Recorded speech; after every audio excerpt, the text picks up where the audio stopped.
Woke in Wilmington is a political show that showcases the opinions of the hosts. It does not reflect the opinions of our guests or any organizations we associate with. Viewer discretion is advised. Woke in Wilmington, where we discuss why what's happening in Washington, D.C. should matter to this community. And then we discuss what you can do about it. Now let's get woke.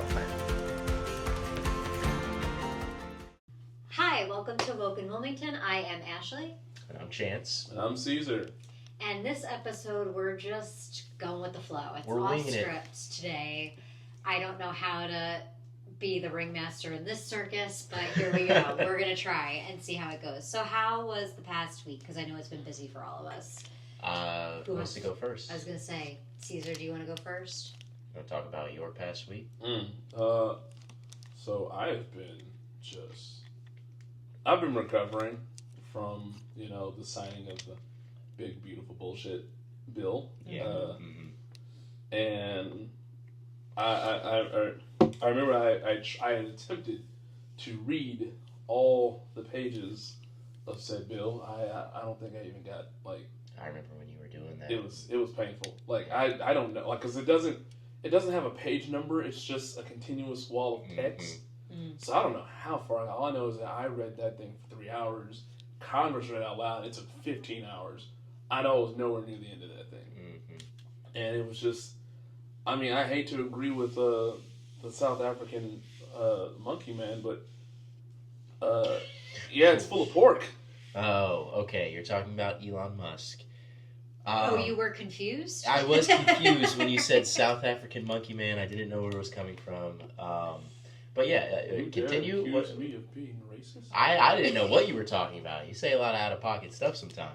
He's white. South African. I was right there with him. Oh, Should have been your the clue. white South African monkey man. Shit, whatever. Keep going before we get canceled. Jesus. We're off to a great start. Yeah. Anyway, that whole thing was full of pork. I was looking at the SNAP benefits and how that was getting messed up. I looked at the whole no tax on tips and overtime stuff like that. I'm like, it's capped out $12,000 and $25,000 respectively, and that's you get once you make that a month, that whole no taxing thing goes away, and it's most people don't even benefit from that anyway, or they make that in half a season or whatever. It's it's not gonna do anything, and on top of that, it goes away in 2028. So it's just in time for if another Republican becomes president, or if the Democrats get in and they take everything back and then they don't undo anything, it's gonna be that whole hey, things are bad now, but remember when we were in, everything was good. It's that it's a tiger trap. It's something to fascinate the fools. It's the the jingling keys, the shiny object, while they have their hands in your back pockets, and then transferring all that wealth to the billionaires. And it was a point where I was sitting there, I was like, you know what, maybe they won't pass it, because I'm seeing all these Republicans have an issue with it, and it seems like there's only 2 Republicans that sit on business in the whole thing. Everyone else is just give me some merch. Give me some signed merch. Give me some signed merch, and I'll fold. I don't know if you saw the report on. It was what's his name? Lindsey. I'm still in the closet. Graham. He's gay. He's really gay. Oh yeah, he's self-hating. He's self-hating gay. I don't care what he says. She's about to have an aneurysm. Are you? I can't wait for one day. One day when you run for office and just getting sued. See, that's why I would never run for office, because I want to be able to say whatever the fuck I want without any recourse. Listen, no. Wait a minute. No. We've been the whole, you want to run for office, you gotta be a squeaky person. Who we got in office? Oh yeah, that doesn't exist. Grab him by the pussy? Really? I don't know. I say what the fuck I want. There's double standards, let's be real, and let's pretend you are not going to the last time saying something really stopped a person's chance of getting elected was when Jesse Jackson ran. If you don't know what happened, look it up. Anyway, but no, it's no, people don't care what we say anymore. We've been saying facts and logic for the past 9 months, and it hasn't affected anybody. So now, I'm gonna make you feel shit. I'm gonna make you feel sad. I'm gonna make you feel ashamed. I don't care. So let's go. So you spent the last week crashing out. Yep, been crashing out hard. As we can see. Do you want to talk about what you did in the last week? You had some moments. I in a fever dream because I got very, very sick, and that A literal fever. A literal fever dream. But I went to the Black Leadership Caucus, ran a 4th of July gathering and protest, and they, got off to a rocky start because there was some tropical thunderstorms happening, but we stood out in the rain and we weren't going to let the rain stop us. I gave a speech. What happened to all of those that were fighting against fascism and dictators in World War II? It wasn't the rich and powerful, it was the everyday people, like all of us standing here. They agree. They're revving their engines because they agree with me that it's up to all of us to do the right thing. I'm going to be real. I was very defeated after the passing of the big BS bill and didn't I don't like to go and talk about things. I'm even uncomfortable with the formatting of how we're doing this podcast today because I want to make sure I'm always giving people a line of action. I don't think, otherwise I'm just going to sit and stew and it's not going to go anywhere. So, but hopefully I kind of brought myself back down to reality. I didn't prepare anything ahead of time. I just spoke from my heart. Yeah. So I was there. I filmed you giving a speech, and I thought you memorized everything that you were going to say. Oh, really? Because it felt like a speech that was written out. You did such a great job. Oh, thank you. You saying that, you felt defeated after the passing of the big, beautiful bill did not translate to me at all. It seemed like, if anything, cool. You were energized. And you energized everyone else there. Oh, cool. That was very hard to read, although it was a small gathering. Mm-hmm. There was only one woman that was, nodding and really passionate about what I was saying. And so I was like, I can't. And then my mom came and surprised me in her visit to North Carolina. Nice. And she was there. She met you, and she loves you. She was awesome, too. And she just had her head down, so I couldn't tell how and you were off to the side, so I couldn't see any of my people there and how they felt. You did not show up. You were not there for me, but you were having a moment. It seems I was working and I was working. You know what, motherfucker? It wasn't until nope. Well, did you go to DC with Chance? No, he did not. I did went not. to DC by myself. This has been my decompression month, okay? Good. It's my decompression month, plus, I have to, raise funds for, other stuff we gotta do. And so I have to, and I'm also helping a friend with, their business and stuff like that. Good. So I've kind of got my fingers in a bunch of different pots. All I'm hearing is excuses. You know what? Listen, but we're going to take a time out there, because I do think... I'm sorry, Captain Andor. I have a life. No, but it is important to remember this is a marathon, not a sprint. When you need a break, tap out, and then you tap back in, and you're tapping back in today. So. I do think that is I love you, Chance. An important. Okay. I just gave you a whole benefit of the doubt spiel. Where's my love you? Love you too. You're doing I'm not such from a you. great job. You're doing such a great job. You both have been doing amazing things. You've and been you okay. both need to be. Yeah, I know. I'm doing all right. I need to step up. No. You're doing more than all right. You did an amazing. Again, I had your back. Where is the support for me, my guy? Good job, anyway, yeah, thanks. Go ahead and talk about your trip to DC, please. Well, Twin and I are fighting today for no reason. Well, he's coming in hot. He has a lot of pent up stuff that he hasn't gotten out from his days of hibernation. Which what I want to touch on also is that I do think that is important. You said that it is a marathon and not a sprint, and we have been on the ball working so hard, getting out there, traveling, protesting, interviewing, editing, all of these different things, and trying to get as involved as we can. And I mean, he's hit a wall this week, I hit a wall last week. It happens, and that is completely okay as long as you're doing something, because there's a hell of a lot of people who aren't doing anything. Right. But there's also a lot of people that are doing things that if you tap out for a week, the movement's going to still keep going. Right, of course. And I think part of resistance is still being able to find joy and, find leisure and find, that joy that you can cultivate within all of these atrocities that are happening within, this stressful time is part of that resistance. It's part of saying, fuck you to the man. I'm going to still, do my own thing under the tyranny that we're facing.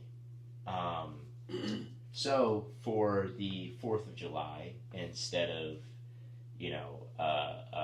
celebrating and enjoying festivities, because right now I don't really think that there is much to celebrate about what we're going through in this nation, since the 4th of July is about independence from tyranny and liberation from tyranny, and that is exactly in contradiction to what we're facing in this nation right now. So I decided to go to DC and to protest and to film the protest. And it was awesome. It was a very big crowd that we took marching from Logan Circle in DC all the way to the front of the White House. And the last time we were there was Trump's birthday. When he had his birthday parade, we did the exact same thing. We marched from Logan Circle to the White House. And when we got there, we had been at the White House a couple weeks prior for another protest event. And it was the regular go in front of the White House and the fences there and everything. During his birthday, the fences had stretched out. And so you couldn't get anywhere near as close as normal to the White House, which I've been in front of the White House many times on trips to DC, even during a child. And I had never seen fences that far out. And then when I went back this weekend, they were even further this time. Interesting. It's like he's barricading himself in for when he knows it's going to happen. So they keep fencing it off further and further. But still, it was a very successful protest. It was like last time. There were a bunch of people who marched from Logan Circle to the front of the White House. The same group, Refuse Fascism, that was doing it. A couple of other groups were involved as well. And we had some great speakers who were there. There were speakers at the beginning, at Logan Circle, and then the march happened.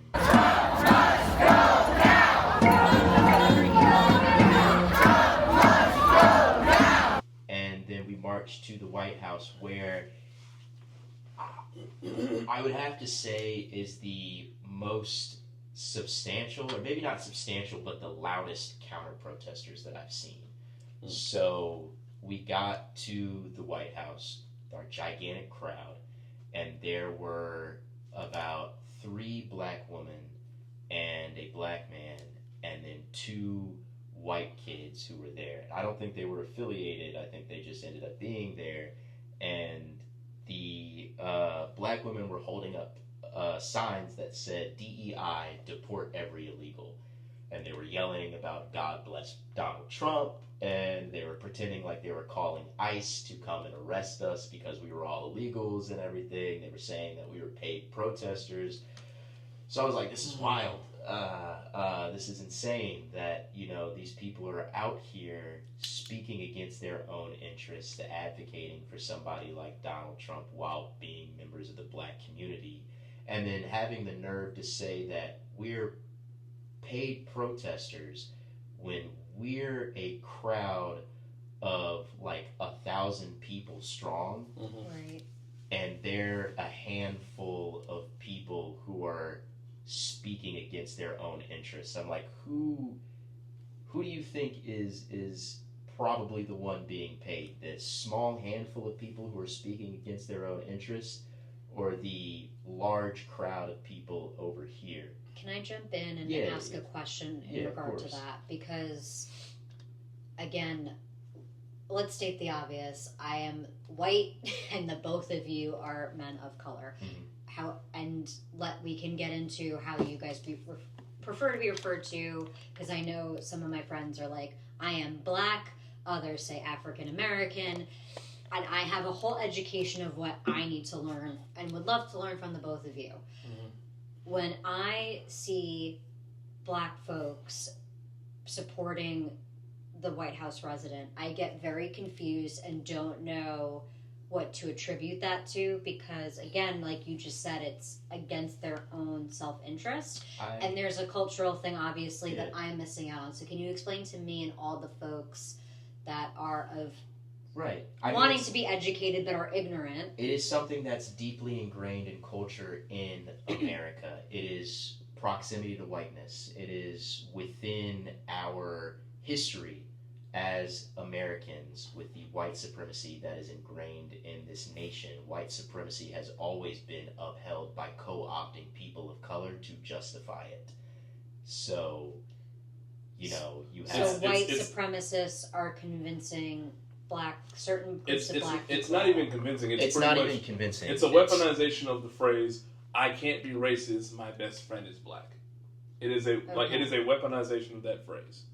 I think it also comes from the notion that if you comply or you capitulate to authority, you will gain favor within that authority. Mm-hmm. And that has been, like, if we go back to slavery, House Negroes. It's the exact same thing. If you comply, if you just listen to Massa and do what he says, if you do what you're told, then you will gain favor within that. That's the proximity to whiteness. That's saying, hey, if I adhere to their rules right here, then I will be taken care of within this.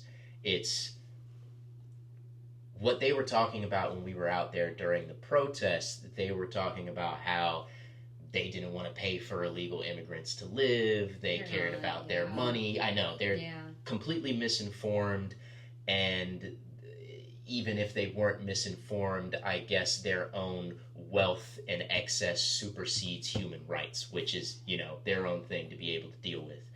But that type of mentality is not anything new. That is ingrained in the history of this nation as far as black folks go. I mean, that's, you look back at slavery, it's segregation, Uncle Tom's Cabin, we always go back to that example of somebody who, within that system of oppression, complies and tries to gain favor within that system of oppression to gain that proximity to the oppressor, to be taken care of within that proximity to the oppressor.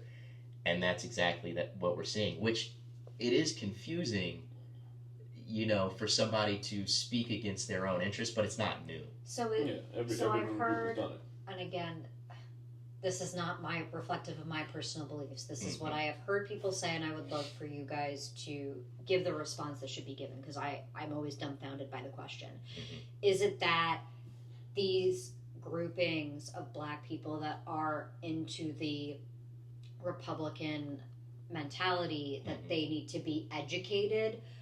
Like, how I never know what to say, because someone says, someone needs to go to the black people and educate them, and I think that's a dangerous rhetoric to use. For some, yes, but there's a lack of education. If you go along different routes, and you start to see how a lot of these black conservatives are created, you tend to see that there's like a commonality that they all share, and it's that they were either not really fully accepted in their own community for whatever reason.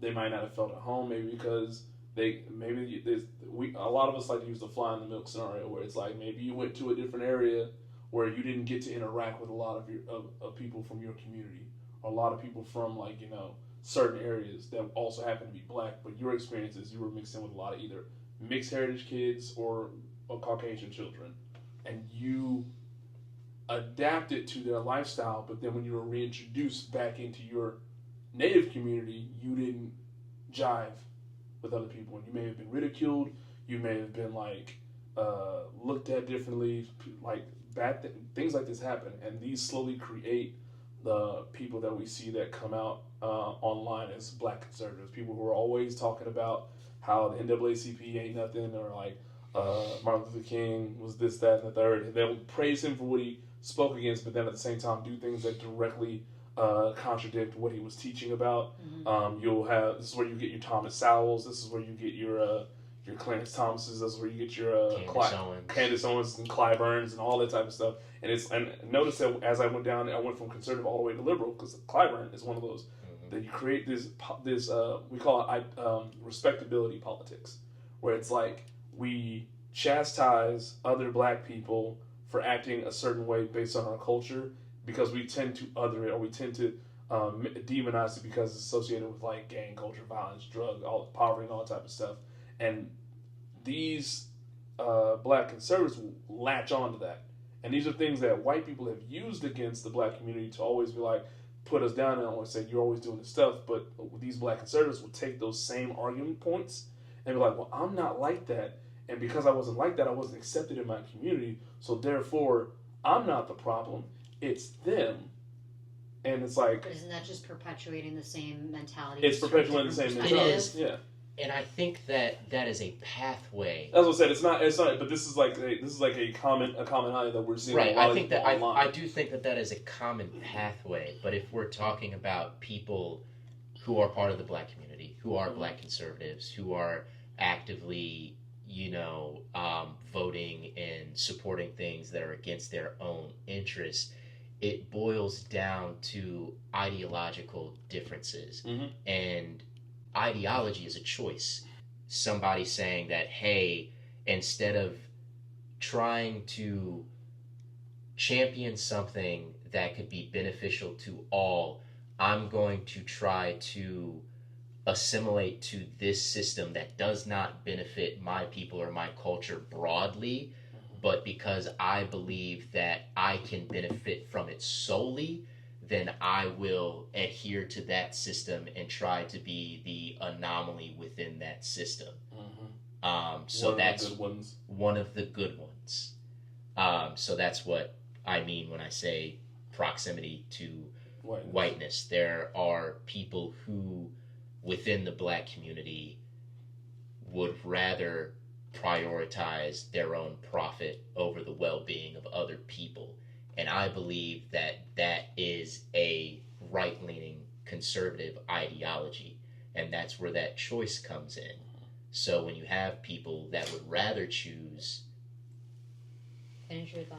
When you have people that would rather choose that ideology because they would rather prioritize their own profit over people, that is actively working against their own interest, maybe not their own interest, but the interest broadly of the people that look like them within a system that has not historically benefited them. It has benefited a certain group of people because that's the people it was written by and structured by. So, you read the bill. How do you think that this is going to impact? Because I think, my personal opinion, I think the black community is going to be getting hit the hardest as a result. So the black community, we have to look at it like this. Red states are going to get hit the hardest. Because red states are usually the poorest states. They usually have the poorest communities. The most rural areas. The most public hospitals that are funded by things like Medicaid. Which is not necessarily equivalent to... And usually a lot of people that are on these social safety nets, such as SNAP, Social Security, and all that type of stuff. It's. I think it's going it's to not. hit. It's like the bill itself. A lot of things in the bill itself are not racially motivated, but because of the way our society is structured and how our economy is more beneficial to the upper echelons, the elites, and a lot of people of color are not in that bracket. It's like they're by proxy going to get hit the hardest. Do you feel it would be fair to say it's not about race of what's going to get hit the hardest? It's about which economic class that you're in is going to get hit the hardest. I feel both. It's both. I think there's tons of policy and things that have been put forth by this administration. Not only the last time that Trump was in office, but especially this time that are. Sorry, I'm still tapping the table. We'll get there. Things that policies that have been put forth by this administration that are blatantly racially motivated, like easily racially motivated when it comes to the banning of curriculum, the eradication of information, the banning of certain types of books, military policy, the attacks on DEI, the attacks on, like, there's so many things that this administration has done that is racially motivated. Within the big, beautiful bill, I would say what's the most racially motivated is the overwhelming increase in funding towards ICE. Oh, you mean the 16th most paid military on the planet? So the increase in the ICE budget within the bill, we know that what they're doing is, a lot of people will combat this, what they're doing is ethnic cleansing. What they're doing when they're racially profiling, when Donald Trump spent and the rest of the administration spent so much time demonizing and generalizing immigrants with their rhetoric, saying that they're going after the worst of the worst, but manufacturing consent for everything else, and then actively going after legal residents, going after birthright citizenship, the mass revocation of hundreds of thousands of legal residency, and now them talking about denaturalizing U.S. citizens, which has been all within Donald Trump's rhetoric, with the concentration camp that they just built, Alcatraz, that they just built, where we have Laura Loomer, who's a top Trump aide, who's right in his ear, convincing him to fire people from the federal government, saying that 65 million immigrants need to be fed to alligators, and then having his base cheer that. 65 million is not the amount of undocumented people. It's not even close. 65 million is the amount of Latino people who are in the United States. When you have people like we talked about the last time, or the time before that, like Charlie Kirk and Matt Walsh talking about banning legal immigration from third world countries. When you have Ann Coulter, who just talked about how we didn't kill enough Indians. These are all people who are top MAGA, who have influence over Donald Trump, and the rhetoric that's coming out about them, all the policies that they're putting forth. It is ethnic cleansing. They don't represent my ideals as a conservative. Yes, they do. If you support them and you voted for them, that's exactly what they're doing. And if you are trying to justify what is happening in any way, then they actively represent you and your ideals and what you are okay with. Because to say that what's happening right now, after all the rhetoric we've seen, after all of the policy, after we have Donald Trump and Kristi Noem down in Florida taking pictures in front of this concentration camp while laughing about the idea of immigrants getting fed to alligators. When escaping immigration prison is not even a thing that, like, people talk about or even worry about. When Donald Trump uses rhetoric to generalize immigrants as all criminals and not make the distinction within his rhetoric, and then within the policy not make the distinction of who they are kidnapping and trafficking, because that's what it is. When they say that they're going after the worst of the worst, lying, and we know that the majority of people that they have detained and have deported, have trafficked, have absolutely no criminal record at all. It is asinine to say that what's happening is not racially motivated. That's a delusion if you believe that it's not racially motivated at all, especially when we have somebody like Stephen Miller overseeing the entire thing. So that's within the big beautiful bill. That's the thing that I see that is the most racially motivated. And when you have white supremacists who are in office, when you have people who tout this rhetoric and this ideology and then act on it, they're not going to stop with undocumented, because they haven't stopped with undocumented. They've gone after U.S. citizens. They've gone after birthright citizenship. They've talked about denaturalizing citizens, because at first they talked about going after the worst of worst. That was a lie. The next thing was a lie. The next thing was a lie. They keep moving the goalposts, and every single time Donald Trump is priming his base for the next people that they're going after. They're going after political dissidents, revoking the student visas of people who are activists. They're going after lawyers. They're going after lawyers. They're going after Activist political judges. Components, activist judges. And now when Donald Trump is having these rallies and he's talking about the fact that he hates Democrats, he's talking about the fact that all Democrats are communists, he's talking about the fact that he has to deport, or he's thinking about denaturalizing and deporting Zoran Mamdani because he's a communist, which is a lie. But even then, that's not a reason to say that you're going to deport somebody and denaturalize them, which is state violence against citizens. You have to understand the not only the danger and the implications of everything that they're doing, but the very reality that what they're doing is completely racially motivated. A lot of what they're doing is also class motivated because they don't care about poor white people at all. No, they don't give a shit about poor white people. But the thing is they have populations that they want to go after first because they see them as lesser. That's kind of where I'm able to jump into the conversation of if anybody's heard me speak or gotten to know me for 0.2 seconds, my brother, when he was 18 months old, was diagnosed with autism. We were so lucky that we were not upper middle class, but middle class family that had the resources, that my parents had the privilege of being able to choose to send us to a Montessori preschool, which was able to have the ability and bandwidth to be able to see that my brother was showcasing some of those symptoms and to get the proper testing. Really lucky that my mother is a highly educated woman, also an educator herself, and was training to become an educator and knew how to properly advocate.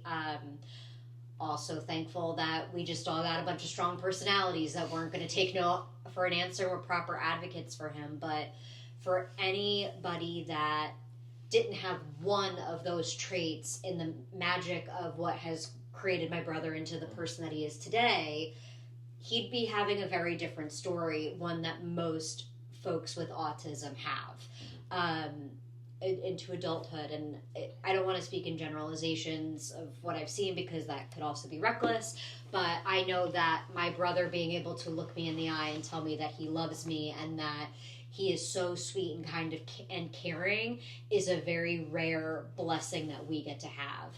He depends on a lot of these policies that are now under attack. I myself am, because I'm self-employed, rely on, just got diagnosed with a different form of diabetes today, that we thought it was one type and the doctors were wrong. And that's what the path I'm now headed down is going to cost so much money. I'm going to be drowning in medical debt really quickly because I'm not going to have these programs to be able to help keep it somewhat reasonable. And although I grew up in a middle class environment, how the mighty have fallen in just one generation of, I'm living paycheck to paycheck, and I really hate when they say that our generation and younger are lazy people, which that could be a whole other conversation, when the system with this bill being passed has quite literally, as if we didn't have enough working against us, has set us up to fail completely now. Oh, yeah. That's where I feel like it's more than just a race thing with this particular bill. It is obviously so. But it's also heartbreaking. Right. Yeah. It's all the of points those you things, guys just made. Because it's just like, if you look back at the most comparable thing to what's happening in this country right now is the beginnings of Nazi Germany. And if you think about Nazi Germany, who is the group that the Nazis went after? Well, the Jews. The Jews. That's what we think about when we think about Nazi Germany, when we think about the Holocaust, but we know that's the majority of who they went after. I can actually go into the whole history of all of that. Yeah, which is. Yeah, and yes, true. They went over anybody in the LGBTQ community, anybody that was at the time considered gypsies was the term at that moment in time, the Romanis. And they did go after folks they also went after socialists, communists, people that were educated, that were willing to speak out, political prisoners, and the one... well, so they went after those that were mentally and physically disabled, but that was also the one group that people did stand up and say, not them. And there are many reasons, and again, if we want to dedicate a whole episode to talking about this, I have a very particular expertise with this topic. Right. But this is one of the reasons why I find what Americans are doing right now more despicable, is that there's not even a group of people that Americans that feel safe right now, whatever that word means at this point. There's no one that they're willing to step up and say, not that one. Where at least Nazi sympathizers drew a line somewhere in the sand, and I don't feel that Americans, at least on the right, are drawing any line in the sand. Not the ones that are, MAGA and everything, who are all for this. I mean, they're full of eugenicists as well, like the Nazis back then. But to that point, what I wanted to get at is that's what fascism does, right? It persecutes anybody who doesn't fall within that rigid ideology. And that's the same thing that the Nazis didn't just go after Jews. They went after people in the LGBTQ community, transgender people. They went after Soviets, communist socialists. They went after disabled people. They went after... It can be true. All those things can be true at the same time. Things can be racially motivated while also class motivated, because we've seen it, because we have the history to know that is exactly what's happened before. And when it comes to a regime who has a rigid ideology of what they want to create the world in their image while persecuting others, we can see that, yes, this is not only just a race issue, but also a class issue, and also a disability issue, and also a sexuality issue. It is all those things. They're not mutually exclusive. So for a lot of things that we see when people argue against the racial aspect by saying, hey, this is actually about class, it's like, yes, it is about that, but it's also about this at the same time. And to ignore the fact that it's also about that is to invalidate everything else. Yeah, it's like if we imagine class as like the building, but like all these different like race, gender, politics, all these are just different doors. Right. And everyone stops at a certain door. It's like, we're not gonna let any black people here. We're not gonna let any gays here. We're not gonna let any women here. We're not gonna let any insert a different category of people here. And it's ridiculous to try to speak but the against whole it, the whole building is class. Is all there. Like, you can discriminate against many groups at the same time, and then people are like, well, they have black people in their administration. That goes exactly to what we were talking about at the beginning. Those people are people who have been co-opted by white supremacy to justify it. They are tokens, and tokens get spent. Tokens get spent. Just because you see a black person that just so happens to, for whatever reason, have enough money to sit at the same tables with these people, or is hopeful to have enough money by being in proximity to those people. It's like, what the issue is, it's like people see them and be like, see, they made it, they're okay, it must be fine. But people don't realize that if circumstances ever got so dire, where we had to start, like, for whatever reason, like, hey, people need to start separating, stuff like that, they would throw that person under the bus so quickly. Exactly. And it's like, there's no solidarity. There's no solidarity there. It's just, hey, I fit in here because of my ideology and my current tax bracket. And okay. I'm one of the good ones. That lack of solidarity is ingrained in that ideology. It is prioritizing. It is selfishness, prioritizing yourself and your own well-being over the well-being of others. No matter what you say, prioritizing profit over people. It's opportunism. And no matter what you say, no matter what you say with your ideology is and stuff like that, as long as you get the bag and you get to sit in the places you want to sit at because you can afford to, you can say all the racist stuff that all the white people say. And you can validate, like, see, but it's not racist because I'm black and I can do it. While ignoring the actual real issues that are making a lot of people suffer just because you believe that you don't have to suffer the same fate because of your proximity. Yeah, and it's like it's like the same issue going that direction is the same issue coming back when you start hearing people who are in our tax bracket like defending this type of stuff. It's not because they actually care. It's because they want the system to stay the same because they are hoping desperately that they can benefit from that same system. They're just embarrassed future billionaires. Yeah, embarrassed future billionaires. It's like, listen, like momentarily embarrassed future billionaires. Like guys, we can fix the system, guys, but just like after I get there, and then I'll come back and help the hood, or I'll come back and pick my people out. It's like you never come back. Rarely do people ever come back in a way that is meaningful to society. And it's like, and this is the issue that some of the loudest people I have dealt with who've said the most out-of-pocket things to me about defending this type of stuff are people that are broker than I am. People that are like that will not, never have, and never will benefit from the things that are being done right now. Which, to your point, I think that education is important in that aspect. That's how we can wake people up to the fact of the system. But a lot of people have been given stepped on information.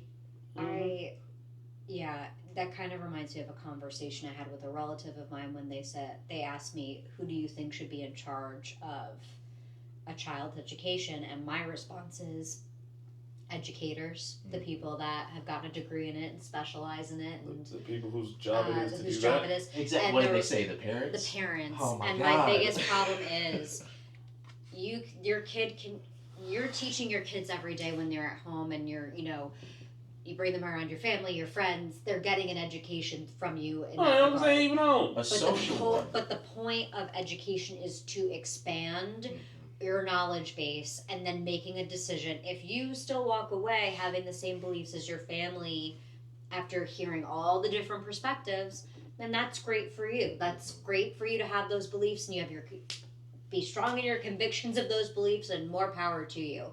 But I don't understand folks' mentality, and it's people that are arguing for like more narrow-minded education are actually the wealthiest people that I know. Oh yeah. The people that are arguing for this control. The people those that people were want control. Right. The people that were arguing for the bill to be passed are the people. Their will on their yes. progeny.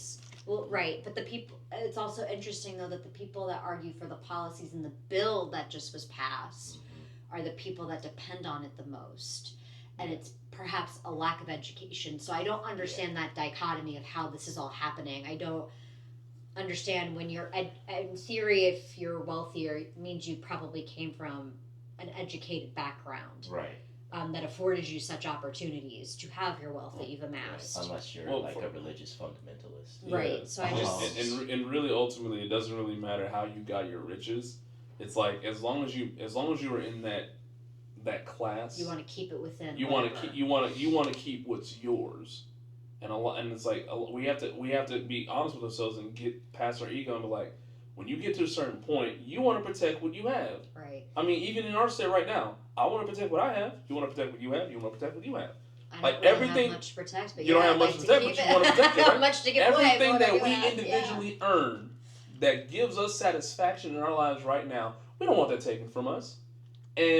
But we're in the area, the way that we believe, where it's like, well, there are ways to protect that without hurting anybody else or hurting someone below me that's also trying to get the same thing. Well, I think like, that's different. We don't feel threatened by the poors. I think that's different because of our tax bracket, because we don't have a lot of money, because we're not rich. The people who are rich, who you say, what you have, you want to be able to protect and everything. Yeah. Well, what if you have the majority of stuff that you have, you don't actually need? It's the same thing. But I'm saying, the thing is that we do that. Yeah. Everything that I have, more or less, is stuff that I need. I don't really have a lot of excess stuff, and the excess stuff that I do have is not very much. Which the thing, like you're right, the things that we have are the things that we need. But as we get wealthier and wealthier, we start translating all the things that we want into needs because of the rampant consumerism that we are inundated with. But day that doesn't after change day the fact that it is not a need; it is a want. It regardless doesn't. Of how yeah, you I'm saying it doesn't change the fact. But I'm saying like the same way that we will fight to protect the things that just keep us alive, that keep us satisfied with where we're at right now. Mm-hmm. The wealthier and wealthier you become in the United States or in the Western world in general, we are so inundated with consumerism and all that type of stuff. Wants ultimately become needs, and we I all disagree. and people I and have an example. and I don't mean like it becomes them like these people start to translate it into needs, become selfish. Like I need to keep my stuff. I need to keep. This is what makes me success. These are the things that reflect to society that I am successful. And I believe this. that right there is a moral failure. It is a moral failure Because I believe that there are tons of people. Hold on. I have an example of what you're saying though. Okay. That it's because it's something that I do. So I'm going to say, hold on a second about I have not compromised my moral standing, but I have the least amount of my bank account that I've ever had in my entire life for a multitude of reasons, most of which being my health. And I've started this new thing of getting my nails done every couple weeks. It is not something that I need, but when I have the extra money, it's something that I do I say I need it because it's something that I do just for myself to relax. That is a cheap way for me it's not even really cheap, to relax and do something for me. Now, and I never wanted to keep doing my nails because I was like, oh, that's something I can't get involved with because I don't really need it. But society has convinced me that when I have my nails done, that I'm put together and I look like I have my act together and I look well groomed and taken care of just by having my nails painted. That I would find to be an example of what you're talking about. That once you come into a little bit more of a cushion, okay, well, this is something I do for my self-care. That is something I need because I need it for my mental well-being. Can I ask you a question about that? First off, so this is a two-parter, because first off, I would like to say that is not analogous to talking about billionaires who have multiple yachts and everything. We're not. That is not what I'm talking about at all. Secondly, if your getting your nails done was dependent on you advocating for somebody else to suffer, would you have a problem giving up getting your nails done? Yes. Wait. That's question one more time. Yeah. If getting your nails done was dependent on you advocating for other people to suffer, would you have a problem giving up having your nails done? Oh, I would give up having my nails done. Okay. Were you mouthing the words I was supposed to say? No. Maybe I was. I don't know. Maybe I was. I don't know. Sorry, I can't see myself. I could definitely be doing that because I know that's something my dad does. He mouths the words of people, so I could definitely be hereditary. I caught your dad doing that. Sorry, you were saying a lot of words, so I'm sorry. Maybe I worded that because I was cooking it up as I was saying. But yes. Hold up. Yeah. What I'm saying is there's a difference and there's levels to it, because for one thing, getting your nails done every once in a while is not comparable to having that excess and opulence. But I can imagine as it grows, there's always something else. But if I have this yacht right. to go on vacation for and relax, that's great. Oh, I can't stand my husband, so he needs a yacht. That's what we need for our mental well-being. I wouldn't go that far. Well, okay, now you're starting to scare me. Now you're starting to break from reality. Because I can imagine. If I were a billionaire and had endless amounts of money to spend. I can't imagine that. Yeah, I can't imagine. That. Hold up. The point that I wanted to get to before that. I'm so sorry. Because I don't think anybody needs to be a billionaire. I don't think billionaires should exist. That's where I stand. Fair enough. I think that all the billionaires right now, people are like, what are you going to do? Take their money away? Yes, that's exactly what I think we should do. I think we should be taxing them to high heaven because they only made their billionaires off of exploiting workers and then lobbying against those workers to destroy unions and to not pay them livable wages, not give all of those things. I don't think billionaires should exist. And that is a hill that I will die on. I don't give a fuck what anybody else says. But within that, I think that there is a complete difference in doing something for yourself and your mental health that is not dependent on the suffering of others, as opposed to somebody who does have billions of dollars and does all of those things that I say to the detriment of people while exploiting those people to gain that wealth and then having that excess and opulence. Yeah. And then within those things, you're saying that you would give up having your nails done if that meant that it would make other people suffer. But these people over here fight tooth and nail for the suffering of other people so that they can keep that overwhelming opulence and excess. That's what I'm saying. That is a moral failure. That is a moral failure, yes. But what I was talking about was the average person aspiring to get even in a higher position with it. So when she brought up the fact that when you answered the question, would you be willing to give up doing your nails as often as you do if it meant that it would stave some of the suffering of those beneath you? And she was like, no, yeah, I definitely give it up. We can say that. It's like, one, we still have our empathy intact because we have not been destroyed by this rampant consumerism. Stakes aren't high. And the stakes aren't high for us. But I'm talking about like the average person that gets a business actually gets a modicum of success and just grows at that point. There is a point where that person, depending on how their morals are set up, how they're brought up, how they experience on the way while they're going through this this bounty of plenty for a little bit, there is a point where the things that they considered as, these are just things that I want to do, this would be cool, that would be cool to go on that vacation or that cruise, take my family out there and do this stuff.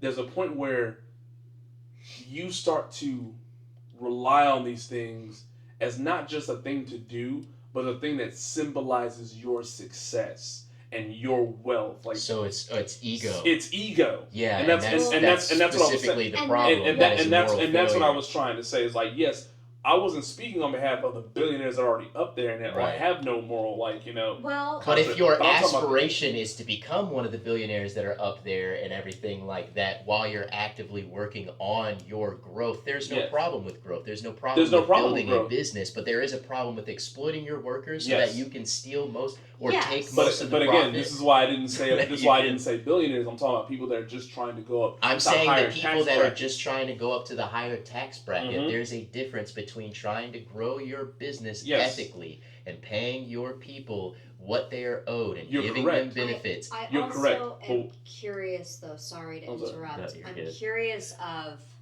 and I've never met a billionaire, so I don't know. But I would think, or I would imagine, because honestly, I would love to be a billionaire. I would love to never have to worry about money again and just do the things that I care about and call it a day. But I also would hope, because in my mind, me being a billionaire means I'm Oprah. You get a car, you get, I'm helping. You know what I mean? I'm giving, I'm going to give me being a billionaire means I wouldn't. Is going to get a yacht. And that's why I wouldn't be a billionaire for very long, because I'd be giving all my stuff away. I was about to say, my being a billionaire wouldn't be it would be me not being a billionaire. Yeah, that's what I'm saying. It's like giving your money away. It would be giving my money away, but it wouldn't be me buying yachts for people. It wouldn't be that. That's what I'm saying. It's like, I'm not. Whatever you want, I'll buy you. But do you want a car? I'll Oprah. You get a car. I have a car. I already have a car. But that's the thing, though. It's like, we're talking about this specific group of people that none of us can. I'm talking about something that's indicative of a larger problem of people who aren't in that specific group of people aspiring to be that specific group of people, and in those aspirations perpetuating the exact same harm that those group of people are doing by aspiring to be there. And I'm not even talking about those people. What I'm seriously talking about, not the people that aspire to be billionaires like Musk and all them, not people that want to be the next Amazon. I'm talking about people that are really just trying to get a piece of the pie. Those people, they normally start out with moderate, reachable goals. But as you reach each goal, the people get their egos into it, and it becomes they get wrapped up in the consumerism and the materialism and the capitalism of it all. So are we saying that that's the problem, is the consumerism and the capitalism? Yeah, because I would wholeheartedly agree. And that's what I was getting at. It's like, but when you participate in that consumerism and capitalism so much so, and you start seeing the benefits, it starts to you start to get tunnel vision to everything that's happening around. Like at one point, you could have been that employer that was like giving all of your employees like a regular Christmas bonus. But then at some point in time, you hit a certain point where now you get like a business partner that's like, hey man, like it's kind of impacting our profits. Yeah, and it's like I still believe that there's no excuse for that. And that's there's no failure. excuse. There's no excuse for it. I'm But just saying, but this is the thing that people fall into. Right. And those same people that haven't even gotten there yet will fight tooth and nail to defend that system because they believe they can one day benefit from that system and go on that train. Right, and that's a choice. That is a choice. That is a clear choice between choosing that path of exploiting people and not paying your workers so that you can keep a piece of the pie for yourself and have this excess and opulence, or doing the right thing and paying your workers right and being ethical and not having that moral failure. That is a choice, and going to choose the selfish thing is indicative of that system of capitalism and consumerism and everything. But falling into that tunnel vision, it's a moral failure, and I can't accept the fact that people are like, oh, it just is what it is. That's the system, so I have to play that. Yes, but you don't have to do it to that degree where you're exploiting other people and making that system worse. And there are people that exist that have proven that you don't have to be in that system. Well, what's the name of that chap that it wasn't WeWork? It's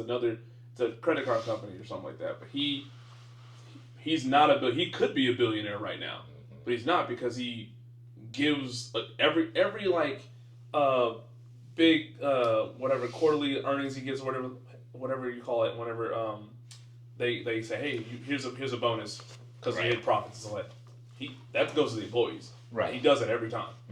He does it all the time. And I think that's and when I tell you that other business owners of corporations ridicule him to high hell every time, it's like, that's stupid. They're like, that's stupid. Because the system that we live in, the system of capitalism and consumerism, rewards the people who are willing and want to the most exploit others, and who care less about people over their own selfish wants and their own egos. So the system that we live in that is broken and everything, it rewards those people who do follow those moral failures more than anybody else does. And the worst part about it is that those same people will look at somebody who says, maybe I should take that pay cut so I can help my employee. They're going to say, if you do that, or if you start taking, or you don't do enough to make all these profits, how can you help anybody? Because you'll just go out of business and then you'll lose everything, and then you won't be able to help anybody. They'll use that same type of logic to like get them to not do the right thing. It's like, no, you gotta keep making profits. You gotta keep stacking up. You gotta keep exploiting people. Because the only way you're gonna be able to save anybody, you can't save anybody if you don't have anything. And then you end up not saving anybody. And you don't save anybody. But now you don't save anybody by choice and not by circumstance. They're so afraid of the circumstance that ultimately get to a point where they don't have a choice. I think that's or they have a choice, but it's like they have a choice to actively believe that they don't have a choice and just keep doing the same thing. And it is total bullshit. I think that if somebody tells you that and you believe them, then you wanted to believe them to begin with. Yeah. Because that's not logical. We dropped our teaser trailer for the documentary. Ooh, yeah, that's been getting a lot of love. It's been getting a lot of love, and Where can people find it? I'm so proud. I'm so proud of what we've done. And what you've pushed through. Chance worked on the whole thing. Like, the man locked himself in a cave, with a box of scraps, and just put this trailer together. Built it in a cave with a box of scraps. But yeah, you can find it on YouTube, Instagram at The Real Chance Meeting. Both titles of the Instagram and the YouTube.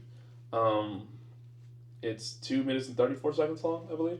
Yeah, we put I might just play it here. A teaser out. We'll link it in the description and everything. And we've been receiving a lot of love and overwhelming amount of support.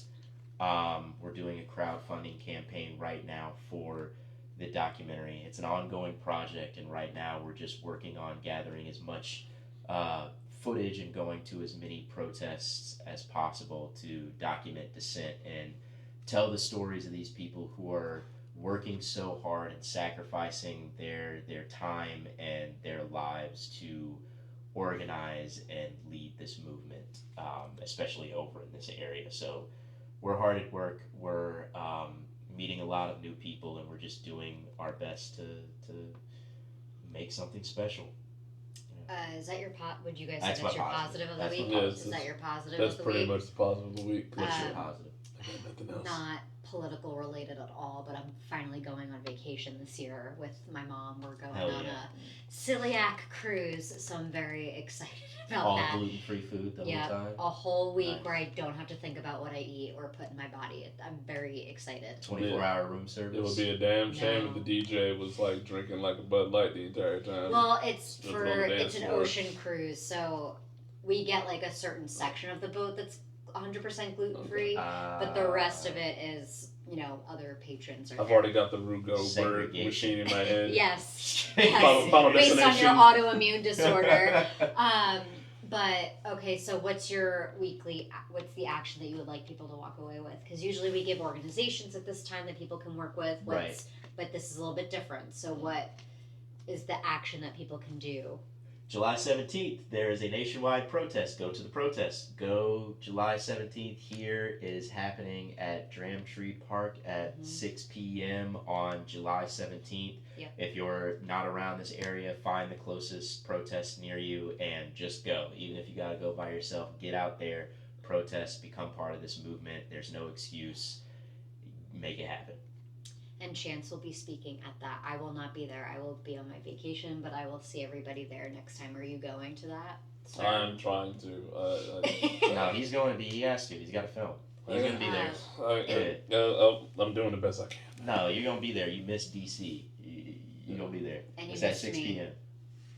Your time. No excuse. How dare you? So you can find us on all the social media platforms except for X, Woke in ILM or Woke in Wilmington. You can also reach out to us if there's any particular topic or issue that you'd like us to discuss and give our insights on at wokeInILM@gmail.com. Please feel free to check the show notes for more information and more details. But until next time, let us know your thoughts on how this wild and crazy episode went. And as my grandfather would like me to say, we're just a bunch of wild and crazy guys. So see you next time. Bye. Bye. You really said that shit? Thanks for listening to this episode of Woke in Wilmington. Be sure to follow us on Instagram, Facebook, and TikTok. Be sure to subscribe on all podcasting platforms and YouTube. Please feel free to reach out to us at wokeInILM@gmail.com. More information can be found in the notes of this episode. This show is produced by Caesar, Ashley Iadanza, and Chance Meeting. This show is edited by Caesar,